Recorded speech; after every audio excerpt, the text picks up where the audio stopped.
Welcome dear rockers, कैसे हो आप सभी। तो आज हम देखने वाले हैं साइलेंट जोन। दोस्तों आज हम 2025 में रिलीज हुई एक बहुत ही बढ़िया ज़ॉम्बी मूवी लेकर आ गए हैं जिसके आप बहुत बड़े फैन हो। तो मूवी की शुरुआत में हमको एक वायरस के बारे में बताया जाता है, जो कि हर मूवी में बताया जाता है कि पूरी दुनिया में अचानक से वायरस फैल चुका है, लोग उसकी चपेट में आ चुके हैं, अजीब तरह की हरकतें करने लगे हैं, मानो कि उनका खुद पर से कंट्रोल ही खो गया हो, इस तरह की बातें। ये वायरस इंसानों को इन्फेक्टेड करने के बाद कुछ मिनट से लेकर 2 मिनट के अंदर उनको ज़ॉम्बी बना देता है। जिसका इम्यून सिस्टम अच्छा होता है उस पर ये वायरस थोड़ा लेट असर करता है, लेकिन असर तो करता ही है। इन्फेक्टेड होने के बाद बचने के चांसेस बिल्कुल नामुमकिन है दोस्तों।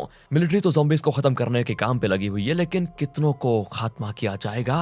जैसे एक मरता दूसरा बंदा ज़ॉम्बी बनकर खड़ा हो जाता। आखिर इस वायरस का कभी खात्मा होगा भी कि नहीं, और क्या कोई इंसान इस वायरस से बच पाएगा या नहीं, चलिए आगे देखते हैं।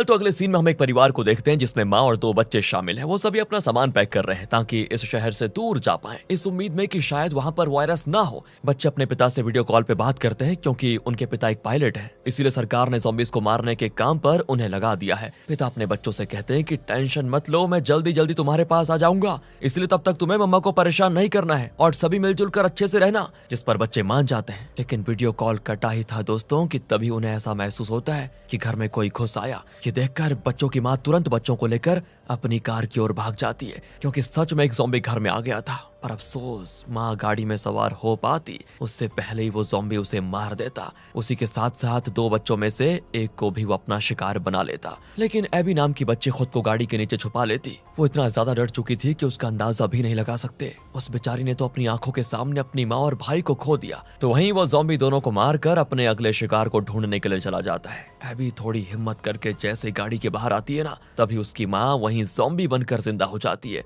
और सीधे एबी को ही मारने उसकी तरफ बढ़ती है। तब वहां पर मैक्स नाम का एक सोल्जर आकर एबी को बचा लेता है। वो एबी से कहता है, डरो मत, मैं तुम्हें कुछ नहीं करूंगा, मेरे पास आ जाओ बेटा, तुम सेफ हो। ये सुनकर डरते डरते एबी मैक्स के पास चली जाती है। तभी एबी का भाई भी दोस्तों ज़ॉम्बी में कन्वर्ट हो जाता है, पर मैक्स एबी की आंखों को बंद करके उसके भाई को भी शूट करके मार देता है। क्या करता, मारना तो पड़ेगा ही। यहाँ से अब हमें 10 साल के बाद का सीन दिखाते हैं, जहाँ पूरा शहर अब खंडरों में बदल चुका है। दुनिया से ज़ॉम्बीज़ तो खत्म नहीं हुए, लेकिन इंसानों का खात्मा हो चुका है। बचे कुचे कुछ इंसान होंगे जो दुनिया में छुप कर रह रहे होंगे, उन्हीं में मैक्स और एबी भी शामिल है। एबी अब थोड़ी बड़ी हो चुकी है और पिछले 10 साल उसने मैक्स के साथ गुजारे। मैक्स एक सोल्जर तो था ही, तो उसने खुद ही हर चीज की ट्रेनिंग एबी को दे दी ताकि वो हथियार चला सके, ज़ॉम्बीज़ को मारकर उन्हें खत्म कर सके। इस तरह की सारी चीजें उसको सिखाई। इसीलिए मैक्स एबी का टेस्ट लेने के लिए, उसका निशाना कितना बढ़िया है ये चेक करने के लिए एक जानवर का शिकार करने को कहता है, जो कि जंगल में ही मौजूद है। तो एबी भी स्नाइपर की मदद से दूर से ही निशाना साध कर उस जानवर का शिकार कर लेती है। और ये देखकर मैक्स को बड़ी खुशी होती है कि चलो एबी ने बहुत बढ़िया सीख लिया। इसके बाद वो जानवर का मांस वगैरह जमा कर लेते हैं ताकि खाने में काम आ जाए बाद में।